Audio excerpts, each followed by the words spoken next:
This is BS on Broadcasting. David Brody, a former national radio host and talent coach with 4 decades in the industry. You gotta understand what the score is and where you are in the game. And Marc Serber, a commentator who's called and hosted soccer matches for leagues and competitions around the world. Real panic defending from DC United and continues here. And the beat is finally beaten. It's the opening goal for Chivas USA. Together, they're on a mission to help every broadcaster be their best by learning from the best. And always talking BS. Brody, Serber on Broadcasting.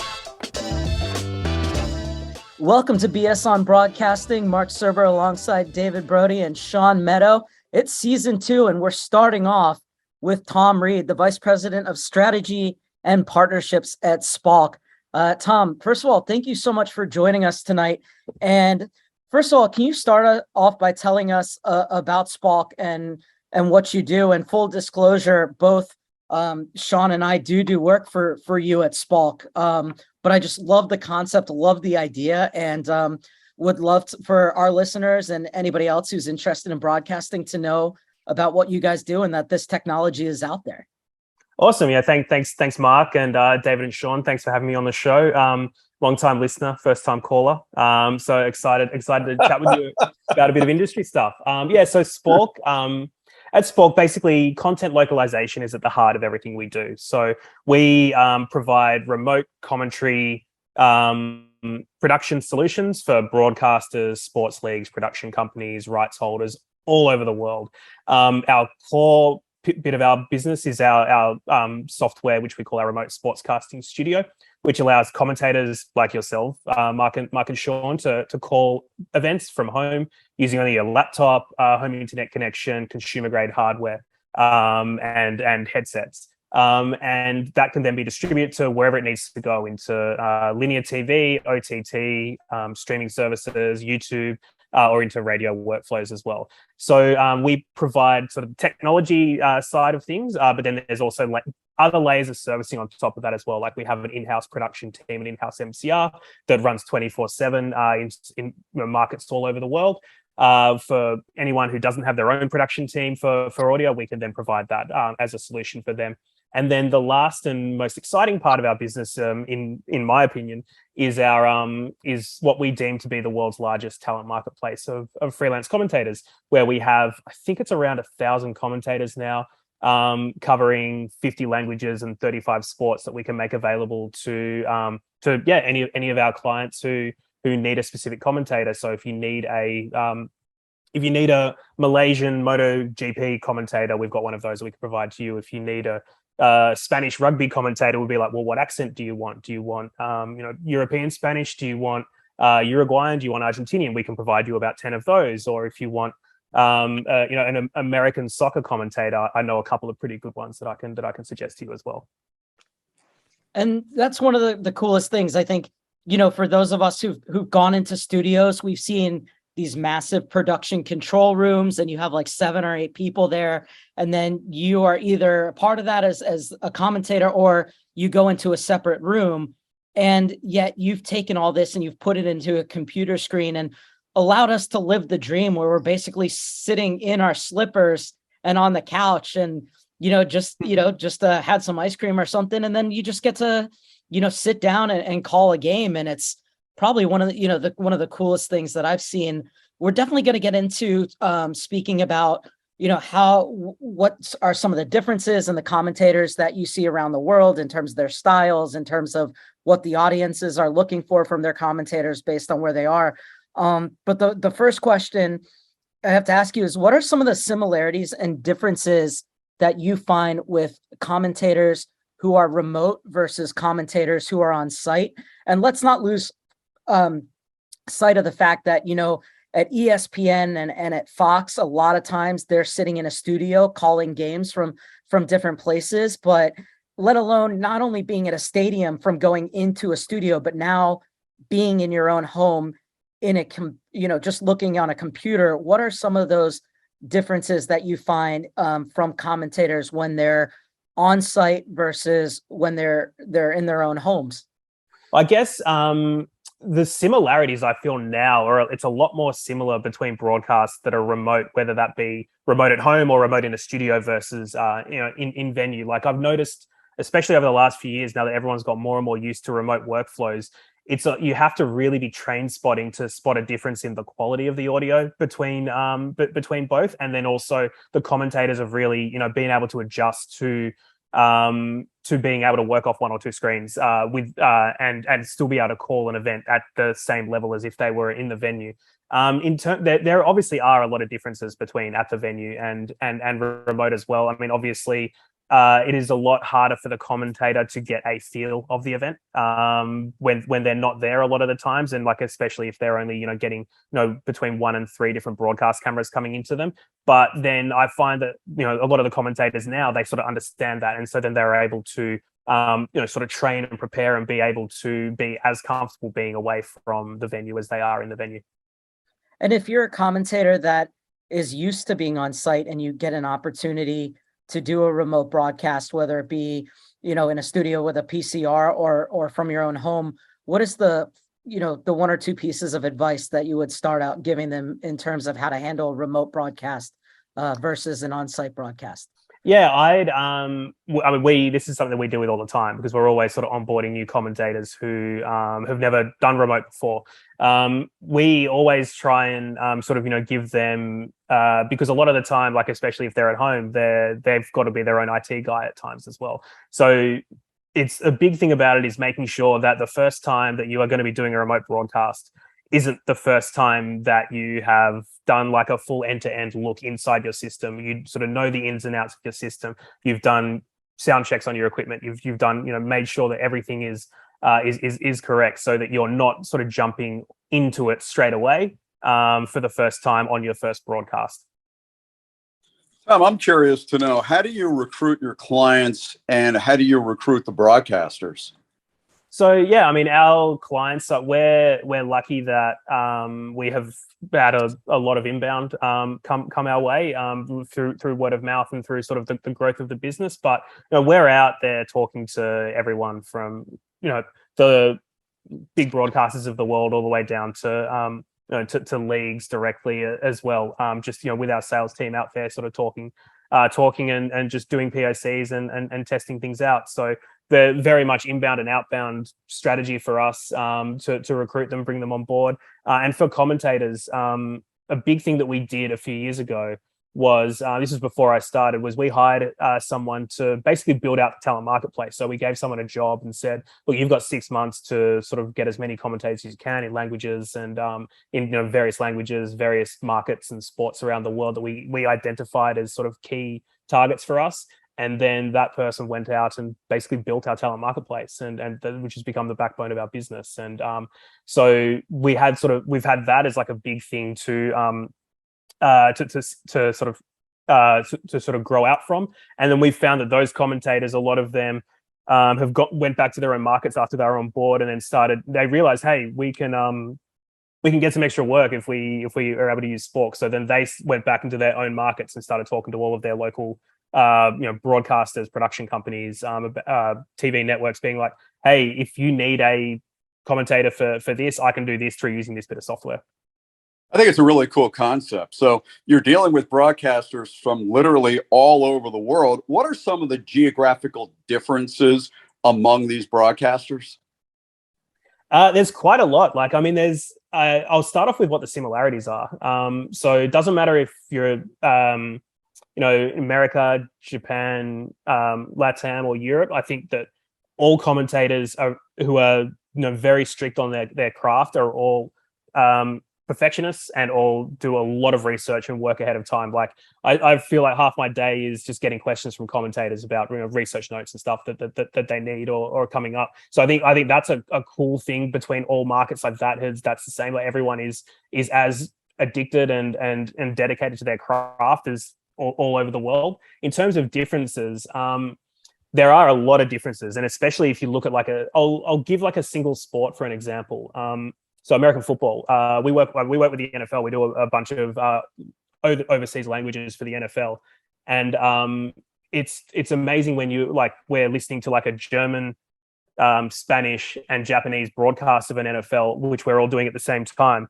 And you hear like the Spanish commentators they're all just yelling the entire broadcast. They're maxing out their levels. It's just full saturation, and we've got to sort of deal with that and try and play around with that, whilst at the same time the German commentators sort of very like precise and sort of direct in what their style is, and then the Japanese commentators, it's like you're listening to a golf event. Like they're like very quiet and very softly spoken on top of this like really exciting NFL broadcast. It's How interesting. do you handle the feedback that you get from the audiences so that you know which commentators they want to be hearing and they want to listen to? Especially because considering, just as you said, the cultural differences, how do you handle that feedback, and then kind of how do you send that on to the commentators that you work with? So we try to, as much as we can, not get involved in editorial decisions or sort of feedback for our commentators. So we will generally, any feedback that we get, we'll like send through to our commentators straight away, and send through to whoever our client is, because really we don't want to be making sort of editorial or commentator decisions on their behalf. So we like try and act as like a conduit. So we generally try not to get too involved in what that sort of feedback is outside of passing it on. That's huge to hear about. I mean, because I think a lot of being in that play-by-play position, a lot of it is feedback. Twitter exists. I mean, it's a minefield when you're walking it. But something I learned at least was I had never called a hockey game on a monitor, like for me, from that distance, and knowing none of the players from familiarity, because it wasn't NHL what the first one I called, which was a Swiss hockey game. I was learning a lot. What kind of advice do you give for people when they quite literally can't see what's going on, or at least how much patience are you giving them in that realm? Or at least, I don't even know where I'm going with this question, to be honest. That's just something that I, at least from experience, got. But when it comes to those things, what are some of the resources that you would give to commentators who are, or at least advice for people who are calling stuff that they've never seen before, or are in those situations they've never been in? Yeah, so I mean, we can provide access because we have such a wide network. Like we often would have had a commentator that has called remotely like a certain sport. So we have all the time, like we're always like encouraging our commentators to either speak to each other, or if they don't know another commentator that we use who might be like a more senior commentator, we can introduce them to sort of get that sort of feedback and understand the intricacies of how to call a specific sport like hockey, for example, remotely. Because like you said, I mean, hockey is a difficult sport to commentate anyway, but let alone remotely, when you're dealing with something like with us in like 720p, like in a small screen, the puck is sometimes difficult to see. So we would always, if our commentators want it, we can give them access to more experienced remote commentators to be able to sort of get that feedback and get that advice on how to call an event. Well, let me bring in Brody here for a second on that same question, because I bet, you've given some advice to some of your clients who've called and said, hey, I just got asked to do, field hockey, and I've never done field hockey before. And we as commentators are always told to say, can you do it? Yeah. Even though in your mind, you're like, I have no idea. But so, would your advice be, Brody? And my first advice would be never try and make something up that you don't know. Sometimes less is more. Commentate on what you do know, and don't try and go in the deep end or sound like an expert on something where you're really not an expert, because you will be found out. But Brody, what would you say? Yeah, it's ironic that you're talking about this, because I did a coaching session earlier today with a client who told me that he's got a soccer match to do on Thursday. And I've worked with this client for many, many years, and I've never gone over a soccer tape with him. And I said, Tim, have you done soccer? And he said, nope, never done it before. And I said, okay, the ball is round. You're aware of that. It's not oval. He said, yeah, I know a little bit about soccer. And I said to him, go listen to some of the better soccer broadcasters. Jim Carvallis was terrific when I covered the New York Cosmos 352 years ago, he was their play-by-play guy. And you can go on YouTube and you can see and hear, just watch as he's watching the plays developing. There's a whole bunch of stuff with Carvallis. He did a lot of basketball. He did the Washington Bullets for a long time, but he's a terrific soccer guy. So my advice to anyone who's never done a sport, find someone who's done it really well, someone who's done it for a long time. Chances are their stuff is going to be on YouTube. And that's one way of gaining an understanding. The other is find someone, and I get this all the time. In fact, it happened with you, as a matter of fact. I remember I had a client who was doing lacrosse.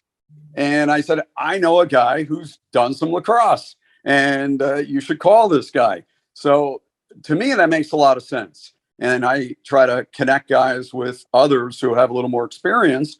So if Bob Smith says, I've never done soccer, I've never done lacrosse, Marc Serber has done that. Why don't you give Mark a call? And remember, I texted you and I said, I've got a client who needs some advice. You've got a lot of experience doing this, but if you're doing a sport for the first time, try to learn a little bit about the sport. And the internet is a wonderful tool. I'm sure Tom would agree with that. Don't go in so blind and then say later on, oh, you know what? For the first time, I was pretty good. I've never seen it. I've never watched any of this stuff. I didn't know the rules, but I was pretty good. No, put a little effort into it.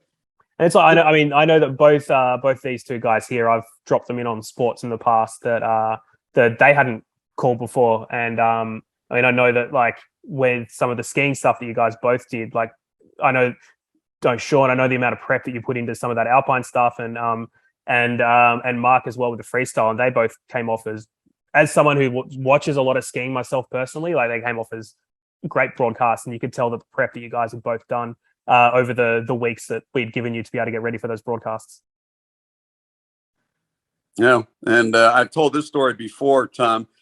Tim Brando, who's been around a long, long time, apparently holds the record at ESPN for broadcasting the most sporting events, different sports, different events. And I interviewed him for a book I did a number of years ago. And I said, Tim, that's great. You must know so much about all these sports. And he was like, no, absolutely not. As a matter of fact, I said, so how would it go down? And there was a woman at ESPN who would call him and say, Tim, we've got lacrosse. What do you think? And Tim would say, yes, I'm your guy. I know lacrosse. And hang up the phone. And how do you spell lacrosse? I got to get a little bit of information here. So, moral of the story is if you're working for someone like Tom Reed and he says, can you do lacrosse? You say, yes, sure. I'll learn a little and I'll do a great job. Yeah, I mean, I jumped on a bunch of stuff I'd never done before, skiing being one of them, like Tom said. But, going forward with this industry, and I mean, it feels like we're in the future when we're in a Spalk broadcast center. But what does the future look like in your eyes? What does the future look like? That's a great question. I'm not a futurist, so no one take any investment advice or anything off the back of this. But I think that we're basically there to what it will look like. I mean, I think that the major events are always going to be done in venue. Like you're not going to have like Joe Buck's not going to be doing anything remote. He's not going to be doing like a remote Super Bowl or anything like that. So the major events will always have people in venue, and I don't think like the remote tools are trying to pull everything out of the venues. But I think that remote is here to stay, and remote is at a level of popularity now and is going to sort of keep getting more and more popular, and it's going to lower the cost of entry for broadcasts, and it's going to provide more opportunities for broadcasters to either get a start in the industry, or to be able to supplement their main income, or to be able to create a career, because it has lowered that cost of the technological cost of being able to do broadcasts. Like I mean, look at like the NFHS network, for example, is a great example of a company where, so I don't know if you guys know this, but the NFHS network is technically the biggest sports broadcaster in the world in terms of the amount of content that they produce. I mean, I think they produced like 150,000 events last year or something crazy like that.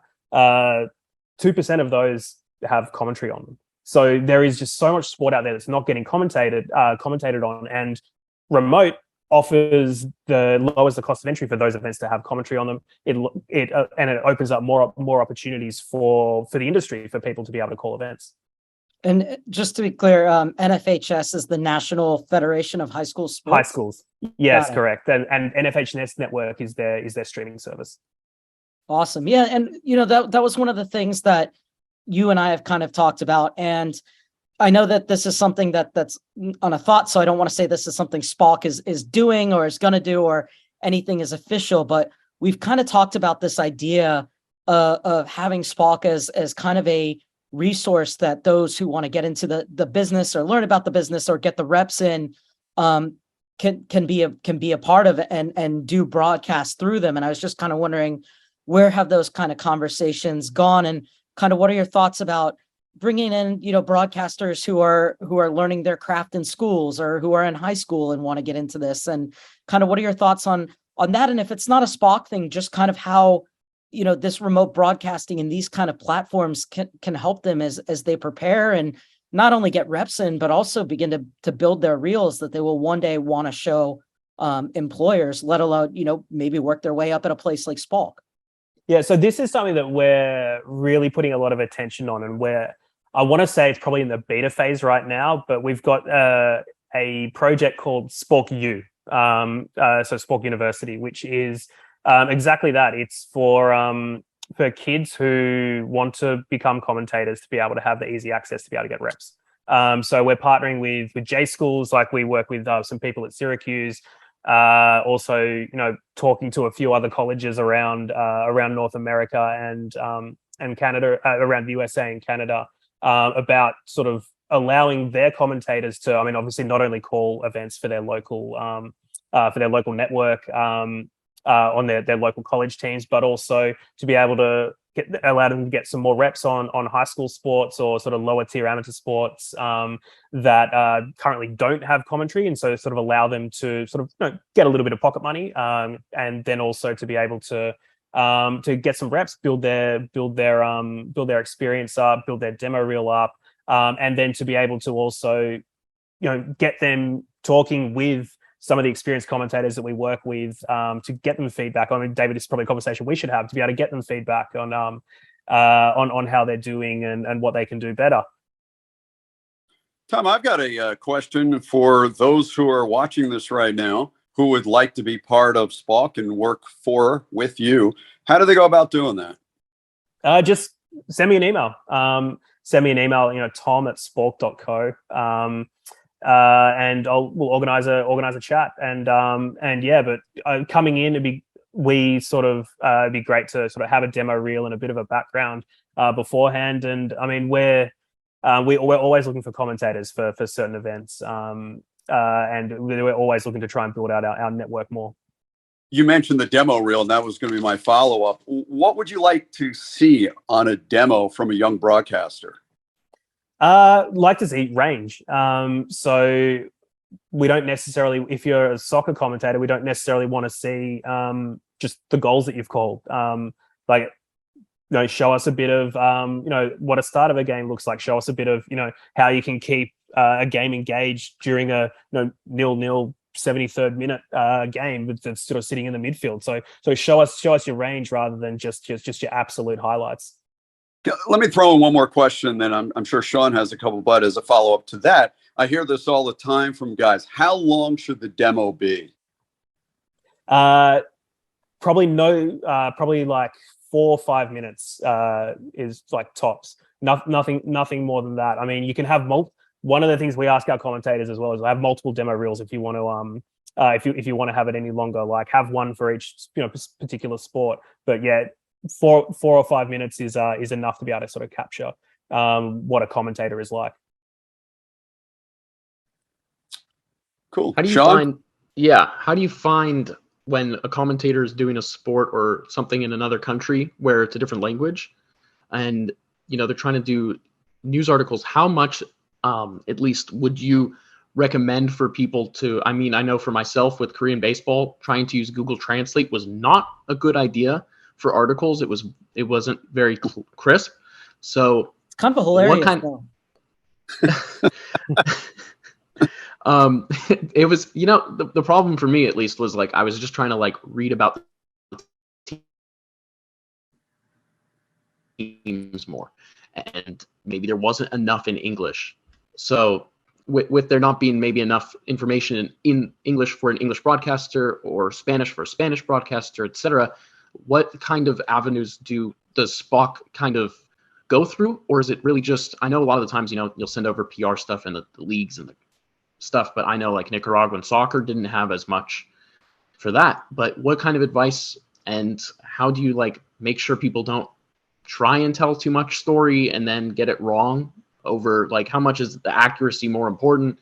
Where does that weigh for you? And it's a great question, Sean. I mean, we try and provide as much information as humanly possible because we and sometimes, like you said, it's hard to be able to do that, because of maybe the league doesn't have that much information, maybe our partner doesn't have access to that much information, the broadcaster or whoever. So if we can't provide that information, we sort of strongly suggest that just try and reach out to some people on the ground there who, might be connected to the team, try and get in contact with like the team's media manager or the coach or, someone there to be able to see if you can get any of those extra nuggets of information. And like, yeah, it is sometimes difficult when it is another language, but you might be able to, get access to someone who speaks English or someone who might be able to get something translated across to you relatively a little bit more accurately than maybe what the internet has. Well, I don't want to jump down a rabbit hole here, but I'm kind of interested in both what you, Tom, and Brody think about this, because I think, especially in an age where there is information overload, and then at the same time where sometimes there's no information, but as a broadcaster, you can use too much information. And I know that especially when I started out, sometimes I would give so much information that it got annoying. And sometimes my best broadcasts were the ones where I didn't have that much information at the beginning because I wasn't just trying to show everything I know. And so I think kind of like in those situations, there's an ability to cultivate the skill of letting the game tell the story, or finding those tidbits within the game, or finding the story within the story as it's unfolding. And that's where you can kind of grow as a broadcaster, where, hey, when you don't have that crutch or it's not really there, what are the other ways in which you're going to illuminate a broadcast? What are the other ways in which you're going to be there to move it along and to tell the story and to give the viewer what they need to know, but also let the game tell the story itself? Tom? I honestly think that's a question that's probably better answered by literally everyone else on the call but me. I mean, as I don't have any experience commentating. I have my opinions on, what I think would be good things, but I don't know if necessarily they are or not. But I just always, one of the things that I tell people is, if they ask for my advice, is don't be afraid of silence. Like, silence isn't necessarily a bad thing. Like, it can be a very powerful tool at times. Like, a commentator can be just like talking with like not having any breaks, saying information that they've researched, which they clearly want to get out there, but maybe doesn't fit the current flow of the game. So sometimes take a beat, don't be afraid of silence, and sort of try and understand the way that the game is going and sort of call to what you're seeing more so than trying to sort of, retrofit in some research that you've done. I think Marc said it best. Let the game breathe, and understand that it's a long season, especially if you're doing something like baseball. It's a marathon. It's not a sprint.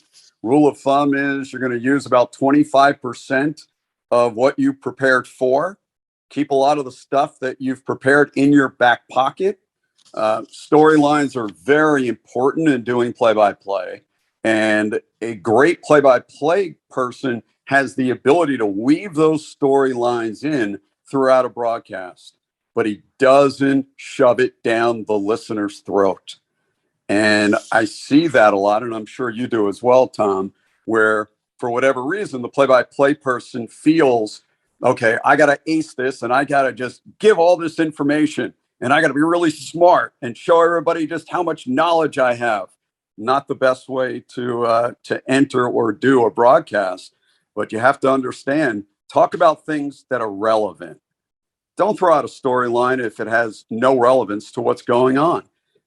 You're obviously trying to impress people at that point. Let the game breathe. Let it come to a natural conclusion.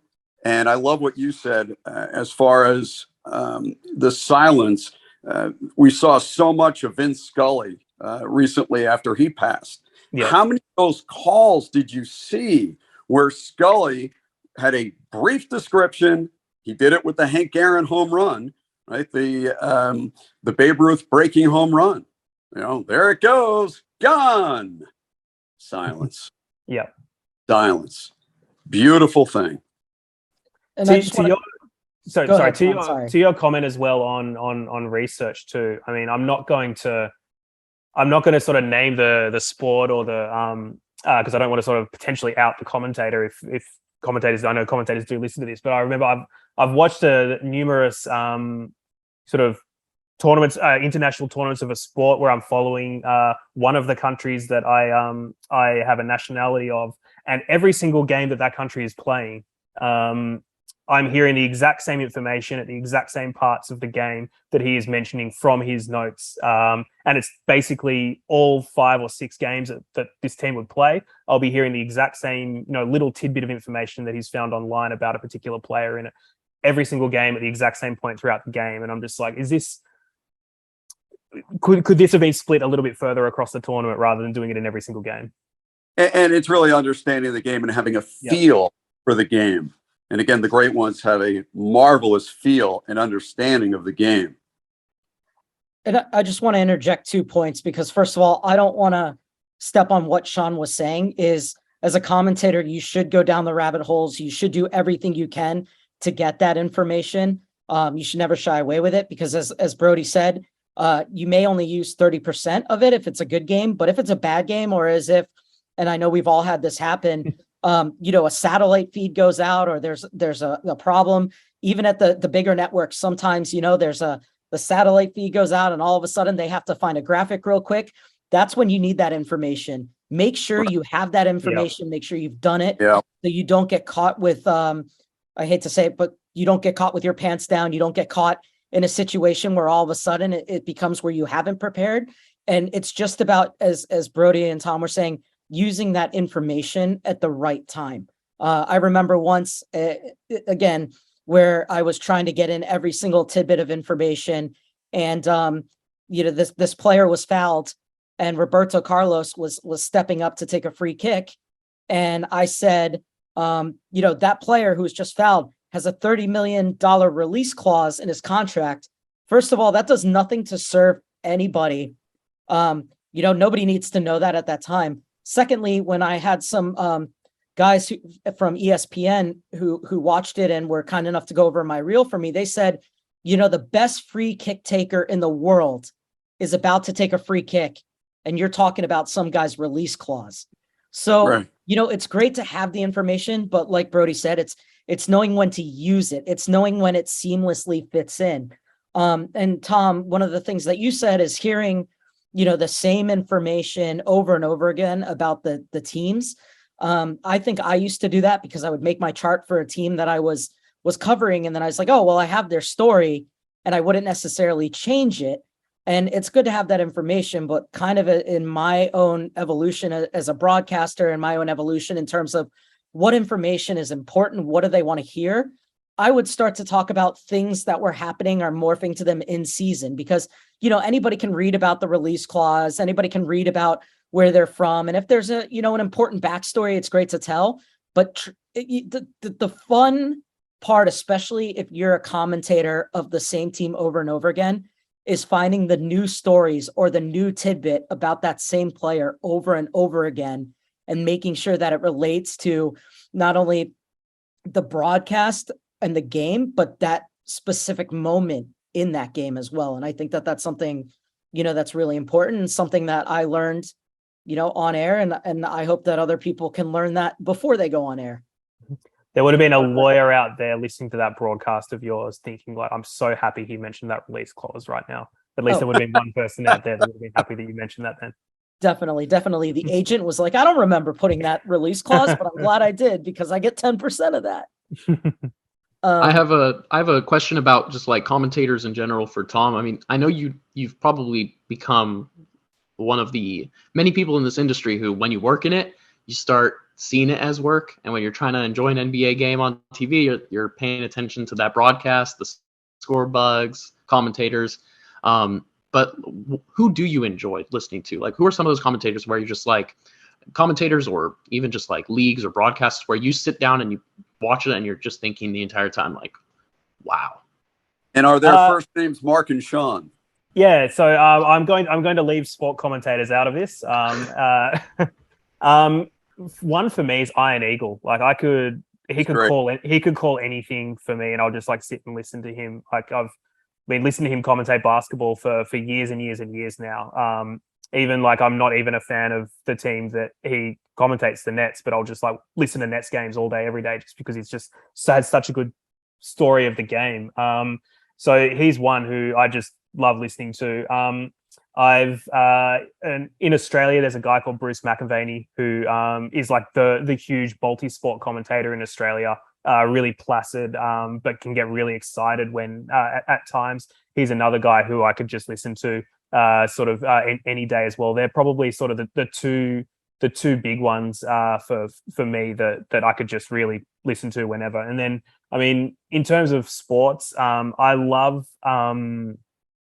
I've really got into baseball since I've been here in the US over the last 3.5 years, and I've got so much respect for baseball commentators, like especially like home and away commentators, like the likes of like Michael Kay, who the Yankees commentator, who can just tell a story every single day for 160 odd games and sort of keep the entire season relevant. And I just shout out Michael Kay because he's the local Yankees commentator, but really the entire industry of baseball play-by-play commentators, I think they're a really special breed of commentator. It's not easy. And especially when you're doing baseball on, let's say, the minor league level, and you're the only guy doing the game. Yeah. And you got to do it for 9 innings, maybe longer. You're like, can someone sit in here to help me? But very often in the minor leagues, you're doing a solo act. Well, because in the rest of the world with cricket, you don't do it's not the one or two commentators doing an entire game of cricket. There is a team of like 4 to 6 commentators who will sort of rotate throughout the game, so they sort of keep the broadcast fresh by having like different teams of 2 or 3 coming into the booth at any one time. So it's there really is nothing like baseball where you could be out there calling 4.5 hours on your own and for months at a time every single day of the week. It really is a very unique sport in the industry.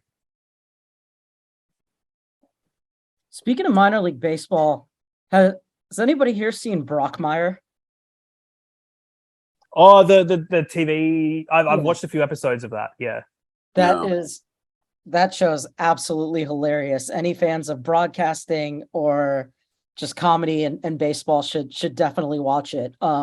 Hank just going on YouTube and looking up the Brockmire home run calls, where he says some things like, "This ball has gone to Venice because it's gondola," or "That ball can't be buried in a Jewish cemetery because it's been tattooed."